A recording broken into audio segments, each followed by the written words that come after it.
Hi friends, Anil Ravipudi direct చేసిన సినిమాలేంటి, అందులో ఎన్ని హిట్ అయ్యాయి, ఎన్ని ఫ్లాప్ అయ్యాయి, అట్లానే ఏ మూవీని ఎంత బడ్జెట్తో నిర్మించారు, ఎంత కలెక్ట్ చేసింది అనేది ఈ వీడియో ద్వారా తెలుసుకుందాం. First movie Pataas 2015 blockbuster. 7 క్రోస్తో నిర్మించిన ఈ చిత్రము 29 క్రోస్ దాకా రాబట్టగలిగింది.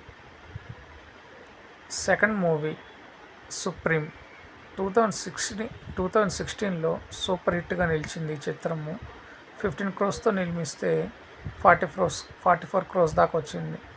Third movie Raja the great 2017లో సూపర్ హిట్గా నిలిచిన ఈ చిత్రము 25 క్రోస్తో నిర్మిస్తే 52 క్రోస్ దాకా వచ్చింది.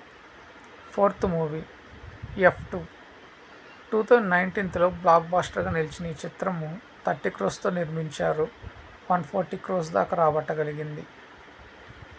ఫిఫ్త్ మూవీ సరిలేరు నీకెవరు 2020లో బ్లాక్ బాస్టర్ నిలిచిన ఈ చిత్రమును 75 క్రోస్తో నిర్మిస్తే 260 క్రోస్ దాకా రాబట్టగలిగింది.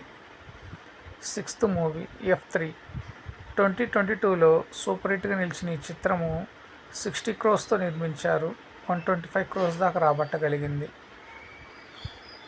సెవెంత్ మూవీ భగవంత్ కేసరి 2023లో సూపర్ హిట్గా నిలిచిన ఈ చిత్రముని 90 క్రోస్తో నిర్మించారు. 150 క్రోస్ దాకా రాబట్టగలిగిన ఈ చిత్రం. సో ఫ్రెండ్స్, ఇవన్నీ డైరెక్టర్ అనిల్ రావిపూడి యొక్క చిత్రాలు. ఆయన డైరెక్ట్ చేసిన చిత్రాలు ఎన్ని హిట్ అయ్యాయి, ఎన్ని ఫ్లాప్ అయ్యాయి, ఎంత బడ్జెట్ నిర్మించారు అనేది మనం ఈ వీడియో ద్వారా తెలుసుకున్నాం.